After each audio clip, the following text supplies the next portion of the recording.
Welcome back, everyone. Tonight's story starts with a woman who had spent 11 years learning that the best thing she could be was invisible. She lived alone in the high pass, in a cabin that sat at the edge of packed territory and the beginning of nowhere, and she had built that life deliberately, stone by stone, the same way she'd built the walls around everything else. The wolves of the Northern Territories knew her name. They came to her when they were hurt, when the healers in the lowland settlements were too far or too formal or too likely to ask questions. She asked none. She fixed what was broken and let them go. It was a clean arrangement. It had worked for 11 years. And then the blizzard came. And with it, 20 wolves who collapsed at her door in the dark. She didn't know they were soldiers. She didn't know they'd been ambushed 3 miles from the high pass and had run out of options. She didn't know that one of them, the last one through the door, the one who didn't ask for help, the one who bled quietly onto her floor and said nothing, was the Alpha King of the Northern Reach. She had no idea she was already written into what came next. Let's begin. The blizzard hit the high pass on a Wednesday, which Senna had always considered the worst possible day for a disaster. She had been tracking the storm for 2 days by the time it arrived, watching the pressure drop in her joints before it dropped in the sky, watching the way the ravens moved south in groups rather than pairs, watching the particular color the clouds went at dusk, as a bruised yellow-gray that meant serious cold and serious wind, and the kind of snow that didn't fall so much as arrive. She had stocked the cabin accordingly, extra wood, extra water, dried meat and grain, enough for 3 weeks. She had done this before. She knew how to be alone in a storm. She did not know how to be alone in a storm with 20 wolves bleeding on her floor. They came at just past midnight, which she knew because she had been awake. She was always awake in storms, something in her that refused to sleep when the wind was loud enough to sound like voices. The first knock was hard enough to rattle the door in its frame, and she had her knife in her hand before she was fully standing, which was the kind of reflex that 11 years of living alone in the high pass built into a person whether they wanted it or not. She opened the door. There were wolves on her porch, not shifted, human form, or mostly human form, the kind of in-between that happened when a wolf had been pushed hard enough that the body couldn't decide what it was anymore. 3 of them visible. Behind them, in the dark and the driving snow, more shapes. She could hear them breathing. "Healer," the one in front said. He was young, maybe 20, with a gash across his left shoulder that had soaked through his jacket and was still going. "We were told, the healer in the high pass. We need—" "How many?" she said. He blinked. "What? How many of you?" He turned, counted in the dark, turned back. 20. Maybe. We lost. There were more before. "Get them inside," she said, and stepped back from the door. She had a large cabin by high pass standards, which meant it was large enough to not be considered a hut. One main room with a hearth big enough to stand in, a long table, shelves that covered 2 full walls floor to ceiling with supplies and tools, and the organized accumulation of 11 years of solitary practice. She had treated wolves in here before. Never 20 at once. She began moving furniture before the first one was through the door, shoving the table against the far wall, pulling her bedroll from the side room and dropping it near the hearth, calculating space and warmth and available supplies with the particular efficiency of someone who had learned to count everything before she felt anything. They came in. Some walked, some were carried. 2 were shifted and had to be coaxed back to human form, which took time she didn't have and patience she rationed carefully. She moved through them with her hands and her kit, triaging in the first pass. This one stable, this one urgent, this one she needed to get to in the next 10 minutes, or the cold had already done something she couldn't undo. She talked to none of them beyond necessity. She asked for hands when she needed hands. She told them where to put the ones who couldn't walk. She worked. It was on her 3rd pass through the room that she noticed him. He was sitting against the far wall, away from the hearth, away from the others. Not injured in any way she could immediately see, which was why she'd passed him twice already. Her eyes went first to the obvious wounds, the blood, the bad angles of broken things, and he had none of those. He was sitting with his back straight against the stone wall, knees bent, forearms resting on them, watching her work. He was large. She registered that in the peripheral way she registered everything, the way she registered the storm and the fire and the number of bodies in the room. Broad through the shoulders, dark hair, wet from the snow, eyes that were... She glanced at him and then away again, back to the wolf whose ribs she was wrapping. Gray. The particular gray of old iron. She filed it away and kept working. It was the young wolf with the shoulder wound. She had learned his name was Peter, who told her 2 hours later, when she had stopped moving long enough to drink something and her hands had started to shake from the cold and the effort. "You should know," Peter said quietly, in the way of someone who had been working up to saying something for a while. "The man in the corner, against the wall." She looked. He was still there, still watching. "He's the king," Petter said. She looked at Peter, then back at the man against the wall. Then she went and got more water from the pot above the fire, because the wolves nearest the hearth needed it, and because she needed a moment to do something with her hands. The Alpha King of the Northern Reach, she had heard the name. Everyone in the Northern Territories had heard the name, Cael Voran, who had taken the throne at 22 after his father's death and had held it for 9 years against 3 succession challenges, 2 border wars, and a council that had spent the better part of a decade trying to manage him into something more convenient. She had heard the name. She had never had occasion to think it would walk through her door. She brought water to the wolves near the fire. She checked the ones who were sleeping. She did 2 more wound closures that needed doing. And then, because there was nothing left to do that was more pressing, she crossed the room to the man in the corner. "You're not hurt," she said. "No," he said. His voice was... She noticed it the way she noticed the gray eyes, with the part of her mind that cataloged things without her permission. Low, deliberate, as if each word had been picked up and examined before being set down. "Then why are you sitting against the wall instead of helping me?" Something moved in his expression, not quite a smile. Close enough. "You didn't ask," he said. She looked at him for a long moment. "I'm asking now." He stood. He was taller than she'd registered from across the room, which was saying something because she had registered him as tall. He looked at her with those iron-gray eyes and said, "Tell me what you need." She told him. And he did it, without question, without commentary, without the particular brand of helpful that was actually supervision. He held things when she needed things held. He moved bodies when she needed bodies moved. He kept the fire from dying, which required more attention than it sounded like because the storm was pulling at the chimney and the wood she'd stacked was the wrong kind for a fire that needed to last all night.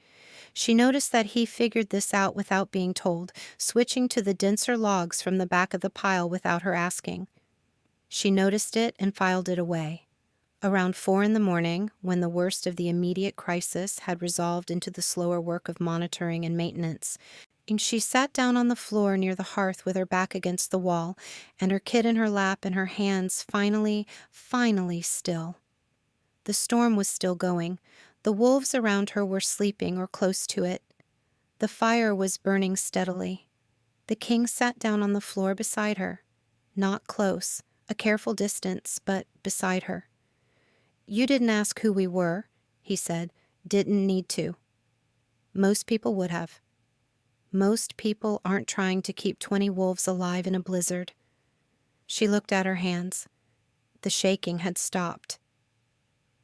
"I knew you weren't bandits. Bandits don't knock." A pause.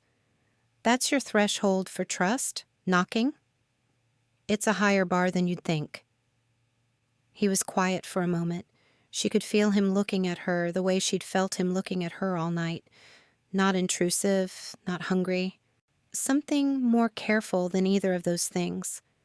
The way someone looked when they were trying to understand something that didn't fit their existing categories. "You live here alone," he said. Not a question. 11 years. By choice. By choice, she confirmed. He didn't ask why. She noted that too. The blizzard lasted 3 days. In those 3 days, Senna learned the following things about the Alpha King of the Northern Reach. He slept less than anyone she had ever encountered. He ate whatever was put in front of him without preference or complaint. He was obeyed instantly and completely by every wolf in the room without ever raising his voice or visibly commanding anything. And he had a scar on the inside of his left forearm that was old enough to be silver and shaped like something deliberate rather than accidental. She did not ask about the scar. She noted it the way she noted everything and kept moving. She also learned that he watched her. Not constantly, not obtrusively, but with the particular quality of attention that was different from how the others watched her. The others watched her the way people watch someone doing something useful, tracking the work. He watched her the way someone watched something they were trying to figure out. She found it less unsettling than she expected. She found it, if she was being precise about it, something she had started to look for, which was information she tucked away and did not examine. On the second day, Petter developed a fever. She had expected it. The shoulder wound had been deep, and she hadn't liked the color of it from the start. And wolves ran hot when they were fighting infection in a way that was useful if you caught it early, and dangerous if you didn't. She caught it early. She spent most of the second day managing it, which meant cold compresses and specific herbs steeped in specific ratios, and the kind of sustained monitoring that didn't leave room for anything else. The king stayed near Petter for most of that day, not hovering, sitting nearby in the way he sat near everything, still, present, not requiring anything from the room. She watched him speak to Petter twice, quietly, too quietly for her to hear. Whatever he said made the young wolf's shoulders drop from somewhere near his ears to somewhere more ordinary. She filed that away too. "He looks up to you," she said, late that evening, when Petter was sleeping and the fever had broken and she was cleaning her tools at the table she'd shoved against the wall 2 days ago. "He's been with me since he was 16, the king said. He was leaning against the wall nearby, arms crossed, watching her work. His family was killed in the Second Border War. She looked up. "And you took him in." "He was useful." A pause. "He is useful." She looked at him for a moment. He looked back. Something in his expression was doing the thing she'd noticed it doing. The thing where it moved slightly and then stopped, like a door that opened an inch and then held. "That's not why," she said. "No," he said. "It's not." She went back to her tools. On the third day, the storm broke. The silence it left behind was the particular silence of a world that had been loud for too long. Absolute and slightly unreal, the kind of quiet that rang. Senna stood at her door and looked at the snow, which had buried the lower half of her porch, and turned the path to the tree line into a smooth white nothing, and felt the specific mix of relief and something else that she didn't name. Behind her, the wolves were beginning to move. The ones who could walk were standing, stretching, checking each other in the way of a pack reassembling itself after a crisis. She could hear the low sounds of it, the checking in, the brief exchanges, the collective exhale of 20 people who had made it through something and were now accounting for themselves and each other. She heard his footsteps before he reached her. She had learned his footsteps in 3 days, which was the kind of thing that happened when you paid attention to everything and tried not to pay attention to one thing in particular. He stopped beside her at the door. They looked at the snow together. "We'll start clearing a path in an hour," he said. "We can be out of your way by nightfall." "You're not in my way," she said, and then heard what she'd said and kept her eyes on the snow. A pause. Senna. It was the first time he'd used her name. She had told it to him on the first night when he'd asked what to call her, and he had said it once then and not again until now. The way he said it was, she filed it away immediately, or tried to. "There's something you should know," he said, "before we leave." She waited. The ambush. The one that drove us here. He was quiet for a moment. It wasn't random. Someone knew our route. Someone with access to information that very few people have. Another pause. "I need to know if anyone came through the high pass in the 2 weeks before the storm. Anyone who asked about the route north." She thought about it. Genuinely thought about it. Going back through the 2 weeks in her memory with the same careful attention she brought to everything. "A trader," she said, 8 days ago. He bought dried fish and asked about the road conditions north of the pass. I thought he was nervous about the weather." "What did he look like?" She described him. The king was quiet while she spoke, and when she finished, he was quiet for a moment longer, and then he said, "Ma, thank you," in a way that meant he knew the man, and the knowing of it was not good news. She looked at him then. His profile. The jaw that had been tight for 3 days and was tight now in a different way. Not control. Something closer to the specific weight of a confirmed suspicion. "How much danger are you in?" she said. He turned to look at her. The gray eyes were... She didn't have a word for what they were doing. "Enough," he said. "That's not an answer." "It's the honest one." He held her gaze. "The council has wanted me manageable for 9 years. I have not been manageable. There are people who have decided that the distance between manageable and gone is shorter than they'd like." She looked at him for a long moment. "And you're telling me this because..." "Because you're in the high pass," he said. "Because you helped us. Because if anyone comes asking questions about who was here and what you saw, I want you to know what you're in the middle of." "I'm not in the middle of anything." "You were," he said, "the moment we knocked on your door." The wolves cleared the path by mid-afternoon. They were efficient about it. The kind of efficiency that came from a group that had worked together long enough to divide labor without being told. She watched them from the porch with her arms crossed against the cold and felt the cabin behind her being slowly restored to its ordinary state as the ones inside folded blankets and moved furniture back and cleaned the floor with the snowmelt water she'd heated. Peter found her before they left. He was pale still, the shoulder wrapped tight under his jacket, but he was standing straight and his eyes were clear. He stopped in front of her and looked at her with an expression she couldn't immediately read. "You should come with us," he said. She looked at him. "I live here." "I know." He paused. You should come with us." She didn't ask him what he meant. She thought she might know, and she didn't want to examine it.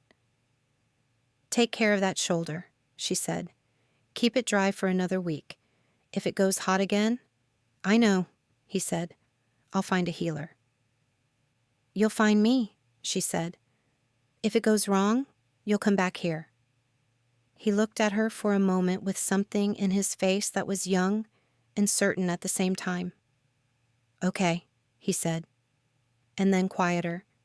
"He doesn't do that, you know. Tell people things. He doesn't explain himself. He doesn't." She held his gaze. "Go get your coat," she said.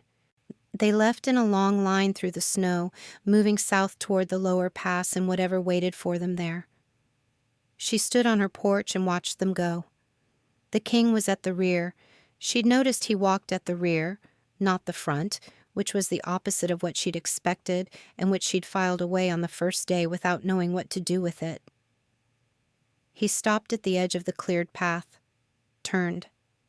He looked at her across the distance of the yard, across the white and the cold and the particular silence of a world after a storm. He didn't say anything. She didn't say anything. He held her gaze for a moment that was too long and too short at the same time, and then he turned and walked south with his wolves.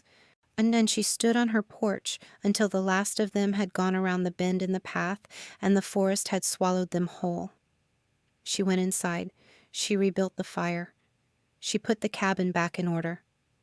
She made herself eat something because she hadn't eaten properly in 3 days, and her hands were starting to remind her of that. She did all of these things with the focused attention she brought to all practical tasks, and she did not think about iron gray eyes or the way her name had sounded in a low, deliberate voice, or the particular quality of being watched by someone who was trying to understand something that didn't fit their existing categories. She was mostly successful. 3 weeks passed. The high pass settled back into its ordinary rhythms. The cold, the quiet, the occasional traveler who came to her with something broken and left with it fixed. She worked, she stalked, she watched the weather. She did not count the days since the blizzard, which meant she was aware of the count even when she wasn't looking at it. On a Tuesday that came in with ice on the window glass and a sky the color of pewter, she heard horses on the path. Not one horse. Several.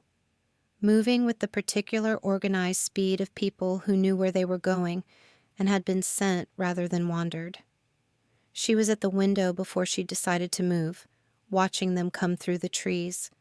6 riders, dark cloaks, no visible insignia, which was itself a kind of insignia. Council riders didn't advertise. She opened the door before they knocked. The one in front was a woman, middle-aged, with the careful enunciation and smooth voice of someone who had spent years in formal political settings. She looked at Senna with the specific expression of someone conducting an assessment and not finding the subject particularly impressive. "You are the healer of the high pass," she said. "Not a question." "I am," Senna said. "You sheltered a group of wolves during the recent blizzard." "I sheltered 20 people who would have died in the cold," Senna said. "I don't ask for affiliations." The woman's eyes moved over Senna's face with the patience of someone who had done this before. "The council has questions about the nature of your relationship with certain members of that group." "I have no relationship with them," Senna said. "They came to my door hurt. I treated them. They left."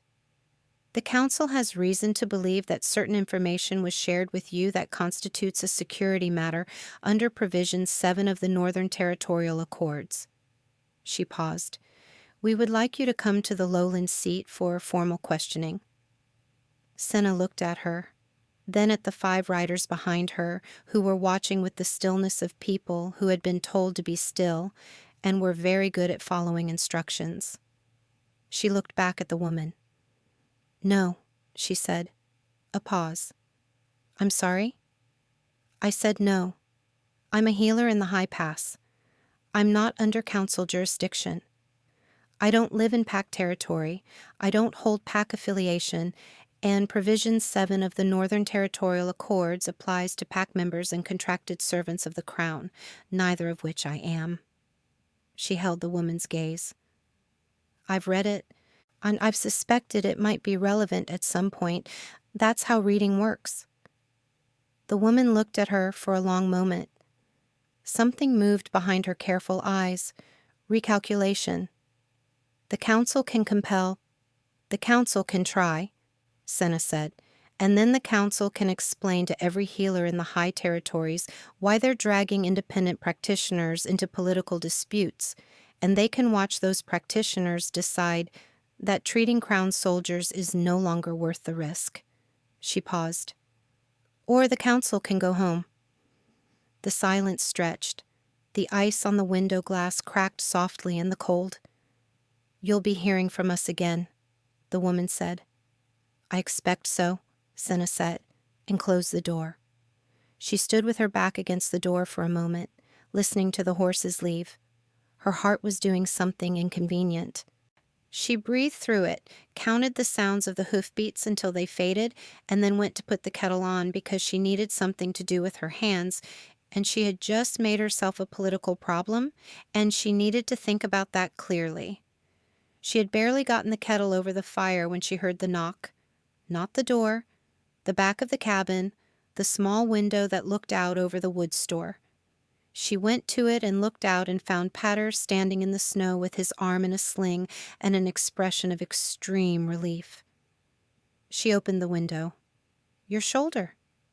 It's fine. We've been here for 2 days, watching. He wanted to make sure." He stopped, reorganized. "He's here. He came back. He's been watching the pass since we heard the council was moving." She looked at him. "Where?" "The trees," Pater said. "East tree line. He said to tell you that you didn't have to answer the door. He said he would have handled it." "I handled it," she said. Peter's mouth did something that was almost a smile. "Yeah," he said. "He said you would say that too."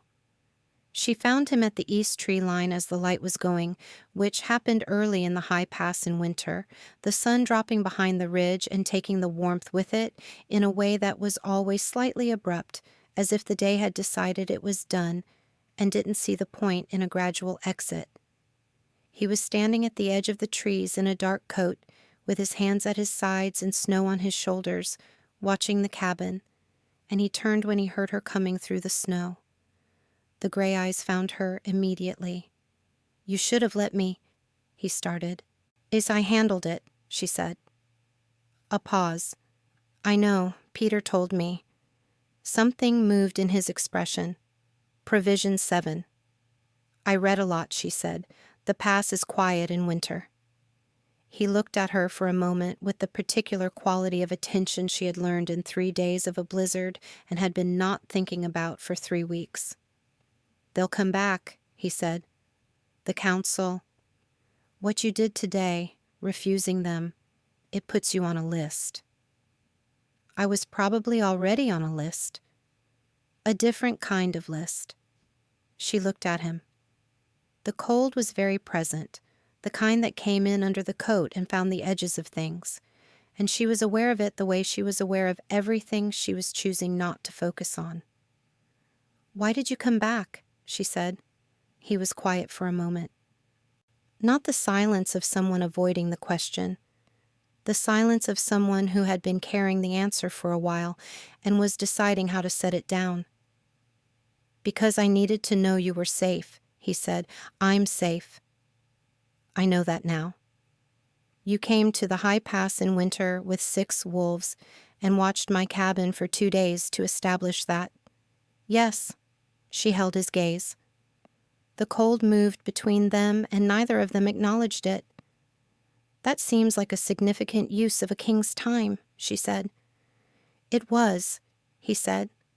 Flat and final, no explanation offered, none needed. She looked at him for a long moment. The light was going fast now, the ridge swallowing the last of it, the sky going the deep blue-gray of high-pass winter dusk. She should go inside.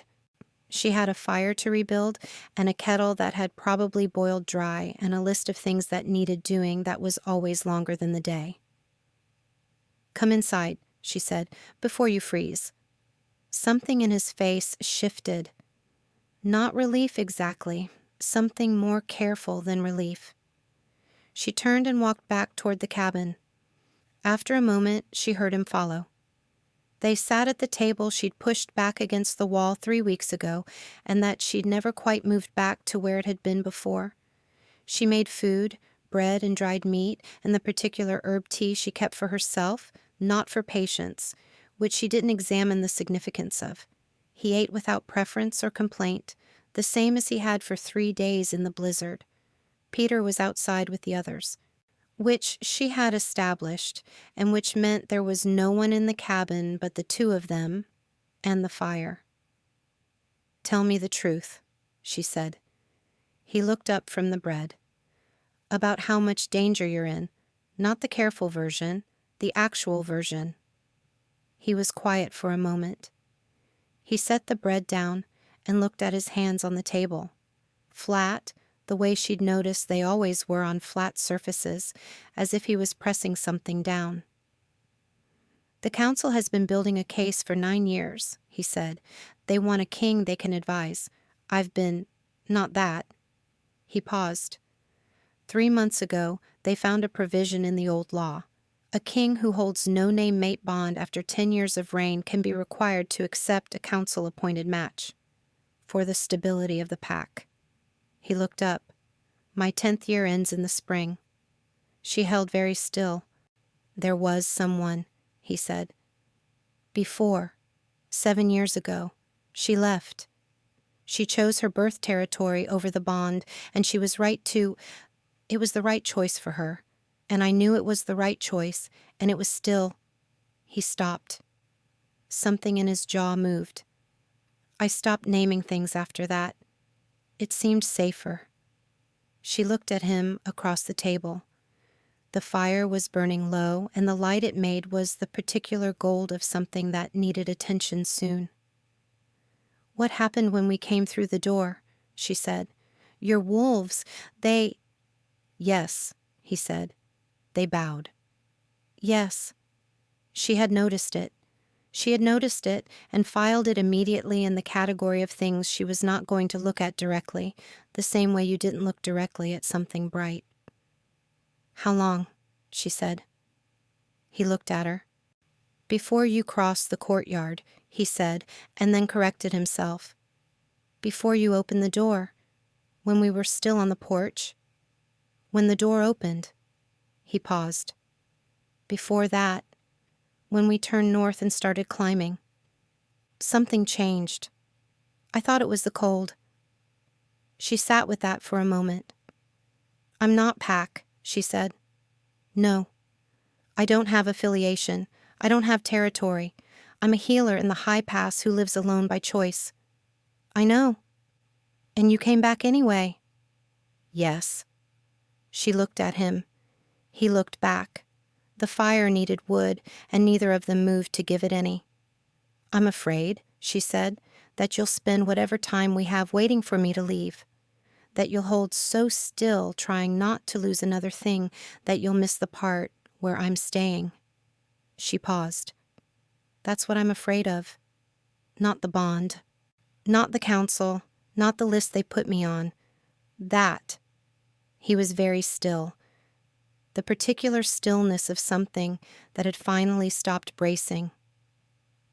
I've been holding still for 7 years, he said. I know what it costs.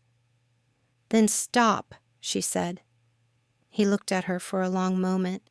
Then he reached across the table slowly and turned his hand over. Open, offered. She looked at it. Then she put her hand in his. The fire needed wood. Neither of them moved for a while. The naming ceremony was held on a Friday, which Senna noted came in with frost on the stone and a sky that had gone the particular clear blue of high-pass winter mornings when the weather had decided to behave. The council had objected, formally and at length, to citing 3 separate provisions and a procedural irregularity involving the geographic location of the bond's origin. The king had listened to all of it with the flat, final patience she had come to know, and then said, in the voice that ended things, the bond was recognized by the pack before a single word was spoken. The law does not require my convenience, it requires the truth. And that had been that. They held it in the courtyard of the lowland seat, which was the nearest pack territory with space enough for the number of wolves who came. She had not expected the number of wolves who came. She stood at the edge of the courtyard in the cold with Petter beside her, his arm out of the sling now. The shoulder healed clean, and looked at the gathered pack and felt the particular quality of being seen by a large number of people who knew something about her that she was still in the process of knowing about herself. You're counting, Petter said quietly. I'm not, she said. You are. You do it when you're nervous. You count things. She looked at him. He looked back with the expression of someone who had been paying attention. How many times have you seen me nervous? She said. Twice, he said. The first night of the blizzard when your hand shook, and now. He paused. Both times were about him. She didn't answer that. The king came through the gate at the far end of the courtyard, and the pack went quiet in the way she had learned. The particular stillness of wolves in human form who had stopped pretending to be human. The collective held breath of a group that was operating on something older than thought.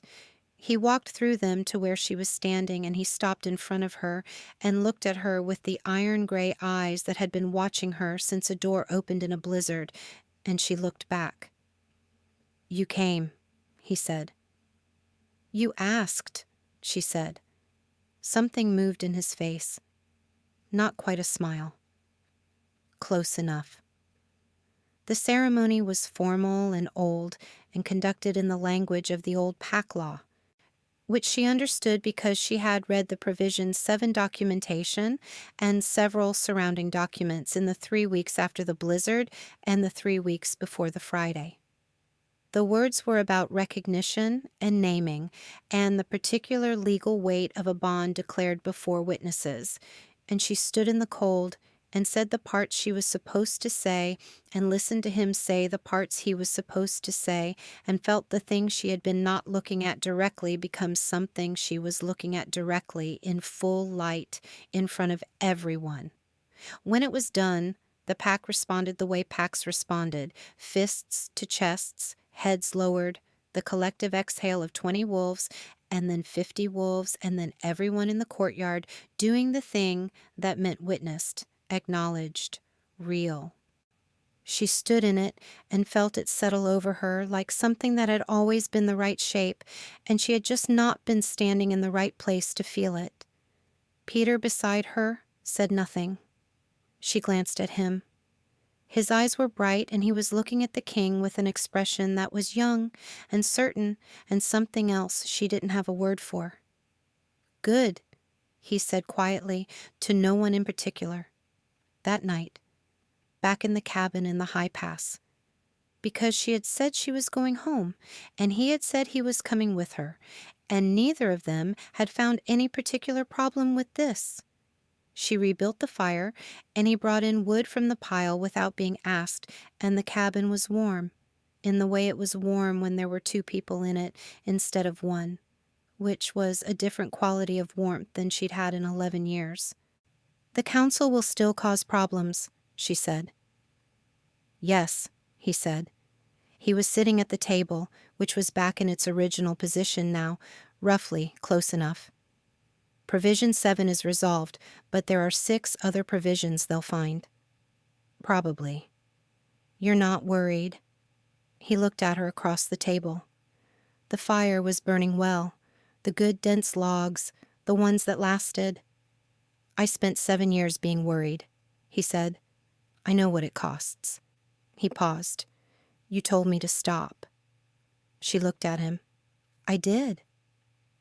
I'm trying, he said, and then, quieter, with the particular quality of something that had been carried a long way and was finally being set down. I knew before you opened the door. I told you that, but I want you to know it wasn't the bond. The bond was there, yes, but it wasn't why. He held her gaze. I watched you move through 20 hurt wolves in the dark, and you didn't flinch, and you didn't ask for anything except what you needed. And you put the fire between the ones who were cold, and you talked to none of them except to help them, and I thought... He stopped. I thought, there she is. Before I knew what that meant. Before I let myself know what it meant. She held his gaze for a moment that was too long and too short at the same time. I knew on the 2nd day, she said. When you switched to the dense logs without being told, she paused. I filed it away. He looked at her. Something in his face did the thing. The door opening, this time wider, this time staying open. "You filed it away," he said. "I was busy," she said. "There were 20 wolves on my floor." The almost smile became something more than almost. Outside, the frost was on the stone, and the stars were the particular bright of high-pass winter nights when the air was clean and cold, and the world had decided to be still. Inside, the fire was burning well. The cabin was warm. The wolves of the Northern Territories were sleeping in the lowland seat, and the council was filing paperwork, and the high pass was quiet. And that's where we leave them. A king who spent 9 years refusing to name anything, and a woman who spent 11 years learning to be invisible, and a blizzard that knocked on the wrong door at exactly the right time. I need to know what you thought of Senna, because she closed the door on a council rider and cited Provision 7 from memory, and I think about that more than I should. Drop in the comments, did she win that scene, or did she win the whole story? If this one found you tonight, share it with someone who needs a good love story, the kind where nobody saves anybody, they just show up. It helps more than you know. I'll see you in the next one.